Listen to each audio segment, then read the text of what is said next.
मिसले सोध्नुभयो कक्षामा हामीलाई के देखाछौ भगवान। ला ला ला ला ला ला। लक्ष्मी सरस्वती राम की हनुमान, राम की हनुमान। गायक यश कुमारले भनेको अभिव्यक्ति अहिले पनि बडा महत्त्वपूर्ण अभिव्यक्ति उहाँले राख्नुभयो। राणाको जमानामा राणाको शासनले सती प्रथाको अन्त्य गर्न सक्छ अनि हाम्रो लोकतान्त्रिक शासनले जातीय विभेद अन्त्य गर्न सक्दैन। कति शक्तिशाली प्रश्न गर्नुभएको छ मुस्कान खातुन, होइन, जो MBBS गर्ने सपना अहिले एसिडको आक्रमणपछि पनि त्यो सपना छोड्नु भएको छैन, आफ्नो सपना तोड्न दिनुभएको छैन। शरीर जल्यो होला तर मन जलेन, तागत जलेन, उहाँको उत्साह जलेन। यस्तो कथा अन्तर्राष्ट्रिय रूपमा चाहिँ साहसी महिलाको पुरस्कार अमेरिकी सरकारबाट पाइसकेको मुस्कानजीको पनि कथाको होला। कतिपय सङ्गीताजी एसिडकै सन्दर्भमा जसको कारणले जसले चाहिँ प्रक्रिया अगाडि बढाउँदै गर्दा मुलुकले एउटा बाटो यस सन्दर्भमा लिनुपर्छ भन्ने कुरामा गयो होला, उहाँको कथाहरू पनि आयो।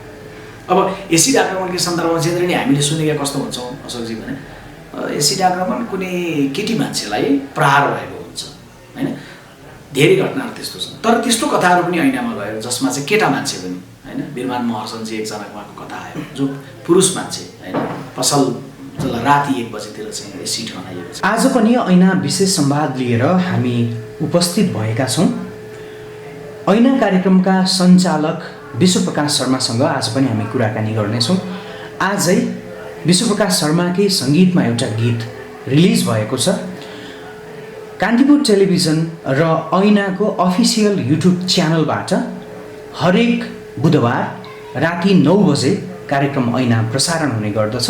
आउनुहोस् ऐनाका प्रस्तुता विश्वप्रकाश शर्मालाई स्वागत गरौँ। यहाँलाई स्वागत छ। धन्यवाद अशोकजी। ऐना कार्यक्रमको सुटिङ पछिल्लो समय कसरी अघि बढिरहेको छ? धन्यवाद अशोकजी। अहिले ऐना कार्यक्रमको 13वटा एपिसोड प्रसारण भइसक्यो र अहिले हामीसँग प्रसारणको तयारीमा रहेको 2टा एपिसोड सुट भइसकेर रेडी अवस्थामा छ। बाँकी 11वटा एपिसोडको लागि साथीहरूले फिल्डमा गएर गर्ने रिसर्चको काम करिब 7वटा जति एपिसोडको चाहिँ 6-7वटा एपिसोडको तयारी गरिसक्नु भएको छ। त्यसको स्क्रिप्ट साथीहरूले धमाधम तयारी गरिरहनु भएको छ र अबको यो वैशाखको 10 गते जतिसम्म पुग्दै गर्दाखेरि चाहिँ हाम्रो 26 एपिसोडकै करिब सबै सुटिङ चाहिँ सकिन्छ। अहिले यसको सुटिङको विभिन्न प्रक्रियाहरूमा मध्ये फिल्डमा रिसर्च गर्न पूर्वतर्फ कोही पश्चिमतर्फ, कोही मध्यतर्फ, कोही हिमालतर्फ, कोही काठमाडौँ उपत्यकाका वरिपरिका गाउँहरूमा साथीहरू हुनुहुन्छ रिसर्च गर्दै स्टोरीहरू तयार गर्दै सुटिङहरू गर्दै यसरी गर्ने। त्यसपछि त्यो आइसके पछाडि साथीहरूले के गर्नुहुन्छ भने स्टुडियोमा यसलाई चाहिँ रिसर्च गर्ने टिम जो छ प्रकाश लामिछानेजीले नेतृत्व गर्नुभएको टिम, त्यो टिमले चाहिँ त्यो कथाहरू हेरिसकेर त्यसबाट सेलेक्सन गर्छ, त्यसलाई कम्पाइल गर्छ, त्यसलाई समरी गराउनु होला, कतिपय परिमार्जनहरू गर्नु होला। त्यो कर्म गरिसकेर उहाँहरू रेडी बनाउनुहुन्छ। त्यसपछि आणविका गिरिजीले त्यसलाई आएको फिल्डमा आएको कथाको जगमा स्क्रिप्ट तयार गर्नुहुन्छ। त्यस पछाडि यसका प्रोड्युसर जनक पौडेलको हात हुँदै आरके धितालजी यसको प्रोजेक्ट हेड हुँदै मबाट मैले चाहिँ त्यो स्क्रिप्ट उहाँहरूबाट प्राप्त गर्छु। त्यसपछि मैले त्यसको अध्ययन गरेर मैले आफ्नो बोल्ने भाषाको सन्दर्भमा आफूलाई लागेको कुराहरू थप्ने अलावा साथीहरूले बनाएको स्क्रिप्टको जगमा रहेर त्यसैभित्र चाहिँ आफूलाई पढेर त्यसमा डुबेर विषयमा बुझेर चाहिँ अनि स्टुडियोमा प्रस्तुति गर्नको लागि म तयार हुन्छु। यद्यपि कतिपय कथाहरूमा चाहिँ म आफै कहिले पूर्व, कहिले पश्चिम, कहिले मधेस, कहिले पहाड साथीहरूको साथमा पुगेको छु। ती पनि स्टोरीको क्रममा तपाईँहरूले हेर्नु भएकै छ ऐनाको। र ऐनाको कार्यक्रमको समग्रमा एउटा टिम स्पिरिटले काम भएको छ। कसले रिसर्च गर्ने, कसले फिल्डमा पुग्ने, कसले क्यामेराको कर्म गर्ने, कसले सम्पादन गर्ने, कसले स्टुडियोको अरू व्यवस्थापनहरू गर्ने, प्रोडक्सन कसले हेर्ने, होइन, जिल्लाबाट गेस्टहरू या अतिथि कथाले मागे अनुसारको गेस्टहरू विभिन्न जिल्लाहरूबाट लिएर आउने, यहाँ बस्ने व्यवस्था गर्ने, उहाँहरूलाई बिदाई गर्ने, अनि यी समग्र समन्वय गर्ने काम सकिएपछि अनि हाम्रो सुटिङले एउटा पूर्णता पाउँछ। र अहिले हामी चाहिँ निरन्तर रूपमा चाहिँ ऐनालाई व्यवस्थित तरिकाले बडा संयमताका साथ, एकताका साथ र सम्भव भएसम्म परिपक्वता राख्ने प्रयत्नका साथ ऐनालाई निर्माण गरिरहेका छौँ। अलि अघिसम्म संसद विघटन विरुद्ध आन्दोलनमा थियो। अहिले नेपाली कङ्ग्रेसको महाधिवेशनको तयारी भइरहेको छ। प्रवक्ताको रूपमा एकातर्फ व्यस्तता छ, ऐनाको सुटिङका लागि समयको व्यवस्थापन कसरी गरिरहनु भएको छ? निश्चय नै कति साथीहरूले मलाई सोध्नुहुन्छ, एकातर्फ प्रवक्ताको काममा पनि लागिरहेकै छौ, अर्कोतर्फ प्रस्तुताको रूपमा पनि भ्याइरहेकै छौ, कसरी व्यवस्थापन भइरहेछ, परिवारलाई पनि फेरि ध्यान दिइरहेछौ भनेर। अब यसमा चाहिँ के हो भने सकेसम्म समयको व्यवस्थापन गर्ने कुरामा मेहनत गरेका छौँ हामीले। मैले प्रस्तुताको रूपमा कर्म गरिरहँदै गर्दा सुरु माघ 7 गते पहिलो एपिसोड सुरु भइसकेपछि म कति राजनीतिक कार्यक्रमको क्रममा बोल्न विभिन्न ठाउँमा पुगेको थिएँ। बोल्न राजनीतिक कार्यक्रमहरूमा जाँदै गर्दा, प्रवक्ताले गर्ने कर्म गरिरहँदै गर्दा, प्रस्तुतावाला कर्मको सन्दर्भमा मैले समय यता असर पर्न दिइनँ। प्रस्तुताको रूपमा ऐनाको लागि सुटिङमा जाँदै गर्दा अथवा काठमाडौँको स्टुडियोमा सुट गर्दै गर्दा मैले प्रवक्ताको कर्ममा असर पर्न सम्भव भएसम्म नदिने प्रयत्न गरेँ। विश्वप्रकाशले यता कार्यक्रम चलाएपछि यता कम समय दियो कि कतिपय साथीभाइले भन्नुभएको छ, होइन यता यति काम गर्नु छ किन उता लागेको होला भने मैले आफ्नो समय, बचेको समय, मेरो लागि बच्ने समय, मेरो परिवारको लागि दिने समय पनि मैले कति कटौती गरेर मैले ऐनामा लगाएको छु। मेरो फुर्सदैलाई नभनौँ, राजनीतिक रूपमा यो सामान्यतया प्रवक्ताको यो यति घन्टाको काम भन्ने हुन्न, यो 24 आवर जिम्मेवारी जस्तो हो होइन। कुनै पनि समय, कुनै पनि घटना प्रसङ्ग हुँदाखेरि सार्वजनिक रूपमा पार्टीको तर्फबाट प्रस्तुति राख्न, त्यो राख्नुभन्दा अगाडि आन्तरिक रूपमा सल्लाह विमर्श पार्टी सभासदसँग, अरू नेताहरूसँग गर्न मैले लाग्नुपर्छ। तर त्यो लागिरहँदै गर्दाखेरि मैले सकेसम्म चाहिँ यता प्रस्तुताको काममा पनि असर पुग्न नदिने प्रयत्न गरेको छु र मैले यता प्रस्तुति गर्दाखेरि प्रवक्ताको कर्ममा ढिलाइ पो हुन्छ कि चुकचुकी भन्ने कुरामा पनि म सताउँछु। सँगैमा मैले फेरि यसबिचमा परिवारलाई दिने समयको कुरो हुन्छ, श्रीमतीजीसँग, छोरीसँग, छोरासँग, घरमा परिवारलाई समय दिने कुरामा पनि म लागिरहेकै छु। यसबिचमा तपाईँको चाहिँ अहिले भर्खरै मेरो आफ्नो कम्पोजिसनमा तपाईँले अघि भन्नुभयो कि आज वैशाख 2 गते साँझ 5 बजे एउटा गीत पनि हामीले सार्वजनिक गऱ्यौँ। मैले त्यो गीतलाई सङ्गीत गरिसकेर त्यसको म्युजिक भिडियो निर्माण नवल नेपालजीले डिरेक्सन गरेर त्यसलाई हामीले छोरीले गाएको गीत, छोरीको रचना, त्यसलाई जसलाई मैले धुन बनाएँ, छोरीकै स्वरमा हामीले सार्वजनिक पनि गऱ्यौँ। त्यहाँ मैले के छ भने सकेसम्म पार्टीको कुरा, परिवारको कुरा र प्रस्तुताको कुरा, यो 3टा फरक फरक जिम्मेवारीको क्षेत्रमा छ, त्यसलाई सम्भव भएसम्म सन्तुलन गर्ने चाहिँ प्रयत्न गरिरहेको छु। यति ठुलो कार्यक्रम छ, एक हिसाबले भन्दा बिग बजेटकै कार्यक्रम भयो यो। खर्चको व्यवस्थापन कसरी गरिरहनु भएको छ, खर्च कसरी जुटिरहेको छ? निश्चय महत्त्वपूर्ण यो प्रश्न छ, कतिलाई चासो पनि छ। यद्यपि यो खर्चसँग सम्बन्धित आय जुटाउने, व्यय गर्ने यो विषयसँग सम्बन्धित मेरो जिम्मेवारी पर्दैन। यसमा हाम्रो प्रोजेक्ट हेड आरके धितालले मुख्य रूपमा समन्वय गरेर चाहिँ विभिन्न दाताहरू मार्फतबाट चाहिँ विज्ञापनहरू आएर कार्यक्रम भइरहेछ। तर मैले एउटा चाहिँ प्रश्न यहाँनिर गर्नुपर्छ जस्तो लाग्छ, कति बेला के परिरहेको हुन्छ भने विश्वप्रकाश शर्माले चलाउने कार्यक्रम कतै यसमा एनजिओ आइएनजिओहरूको बाह्य लगानी पो छ कि भन्ने चासो हुनसक्छ। म के प्रश्न हो भने 2टा लगानी चाहिँ यसमा बिल्कुल छैन।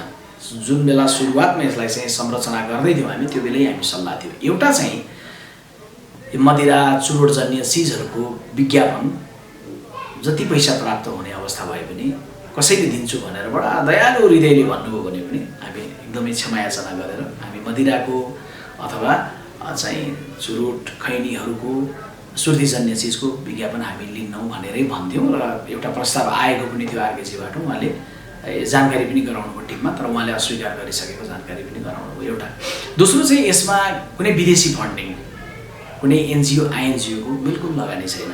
हेरिरहँदै गर्दा, चिनिरहँदै गर्दा नेपालकै व्यावसायिक घरानाहरू, चाहे ग्लोबल आइएमएफ ब्याङ्क, चन्द्र ढकाल सर एउटा कुशल व्यवसायी, एफएनसिसिआईको राष्ट्रिय अध्यक्ष पनि को जिम्मेवारीमा पुग्दै हुनुहुन्छ, अहिले वरिष्ठ उपाध्यक्ष हुनुहुन्छ, उहाँकै नेतृत्व गरेर ग्लोबल आइएमएफ ब्याङ्कले यसमा लगानी गरेको छ। त्यस्तै चौधरी फाउन्डेसनले, विनोद चौधरी नेपालकै व्यवसाय अरबपति व्यवसायी हुनुहुन्छ, पार्टीका सांसद पनि हुनुहुन्छ, उहाँको चाहिँ चौधरी फाउन्डेसनले लगानी गरेको छ।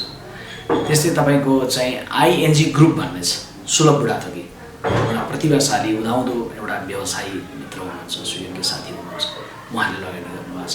यो सानो सानो लगानीहरू पनि ब्याङ्कको छ, होइन पिएलओको छ, अरू विभिन्न चिजहरूको छ। तपाईँको city money express, Mahesh Shrestha Japan बस्नुहुन्छ, एनआरएलको कोषाध्यक्ष हुनुहुन्छ, उहाँहरूको चाहिँ सिटी मनी एक्सप्रेसको पनि लगानी छ। यसरी यो लगानी जो हो त्यो चाहिँ नेपाली व्यवसायीहरूको लगानी छ, नेपाली उत्पादनहरूको लगानी छ। कति बेला लाग्छ कि आउँदै गर्दा कार्यक्रममा होइन अब यो विज्ञापन चाहिँ कति बजेको भन्ने पनि पर्छ। पहिला मलाई पनि के लाग्थ्यो भने टेलिभिजन कार्यक्रम मजाले हेर्दै गर्दा बिचमा सट्ट विज्ञापन आए चाहिँ नमजा लाग्थ्यो कि। यद्यपि युट्युबमा हेर्नुहुनेहरूले त विज्ञापनको झन्झट पनि तपाईँहरूले बेहोर्नु पर्दैन, हेरिरहनु भएको होला युट्युबमा त विज्ञापन बेगर हेर्न पाइन्छ। तर अब विज्ञापन नजुटाइ त पैसा आउने भएन, यत्रो निर्माण गर्नु पऱ्यो, यत्रो सेट निर्माण गर्नु पऱ्यो, क्यामेराम्यानदेखि लिएर लेख्नेदेखि लिएर कार्यक्रम गर्ने सारालाई चाहिँ त्यो खर्च जुटाउनु पर्ने हुन्छ। अनि सबै व्यवस्थापन गर्न विज्ञापन त लिनुपर्ने परिस्थिति बन्छ नै, लगानी त हुनुपर्छ नै।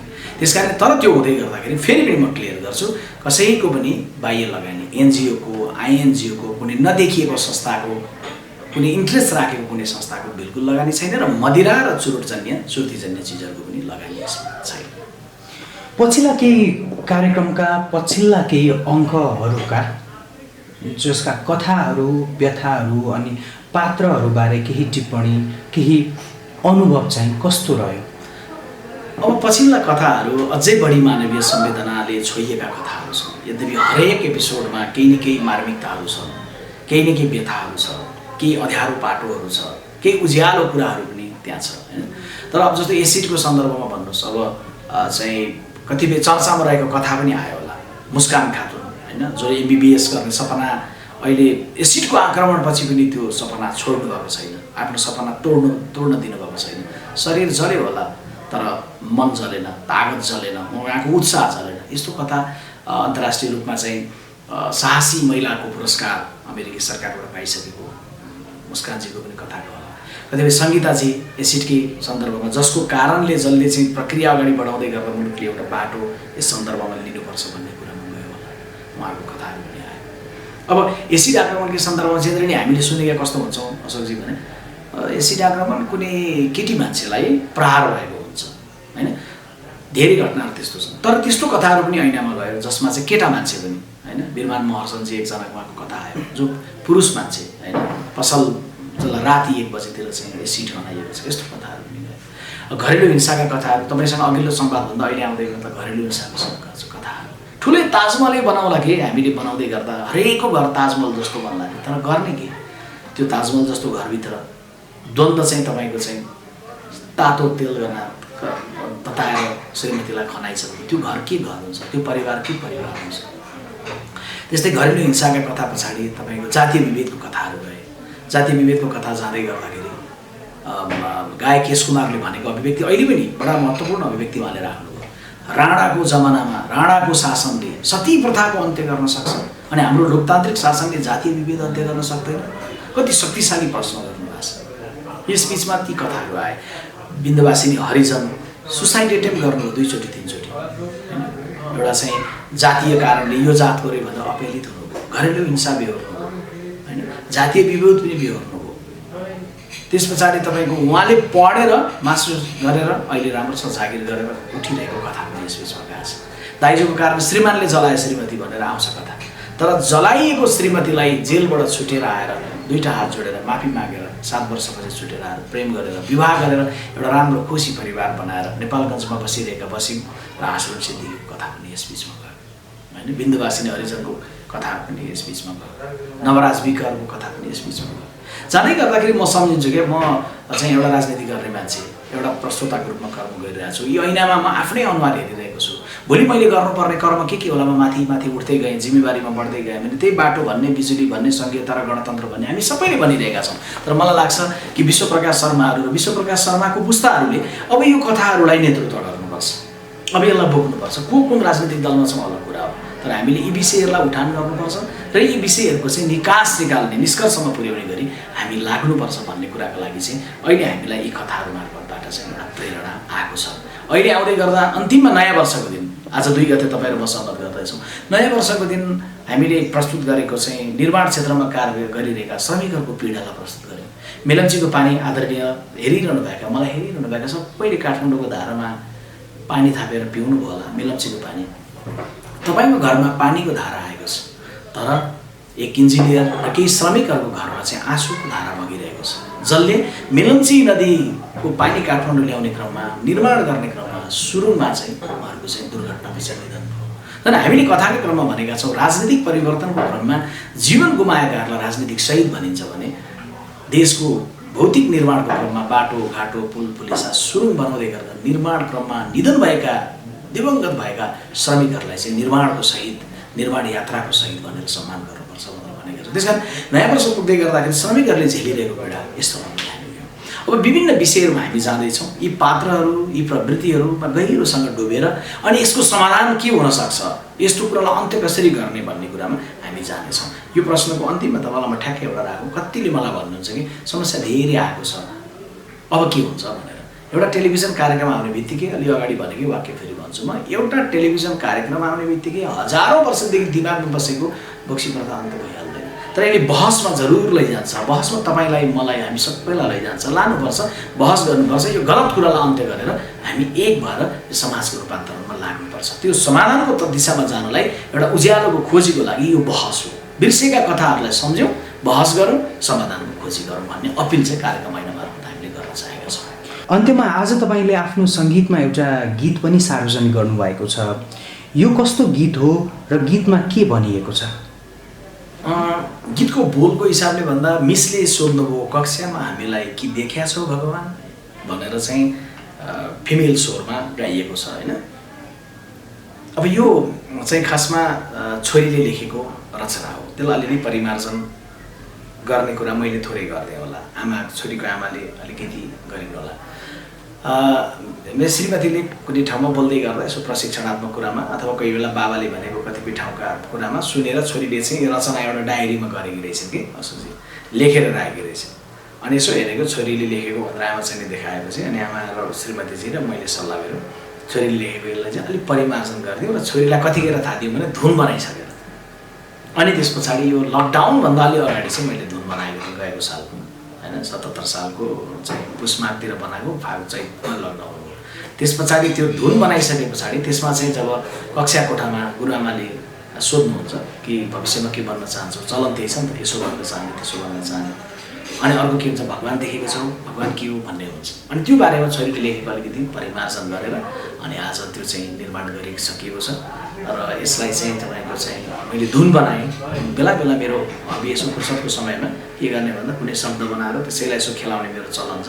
त्यस क्रममा धुन बन्यो र छोरी सुकृतिले बडा मेहनत गरेर गाएकी छन् र छोरीलाई चाहिँ म्युजिक पढाइरहनु भएको प्रभुराज ढकाल सरले राम्रो प्रेरणा उसलाई दिनुभएको छ।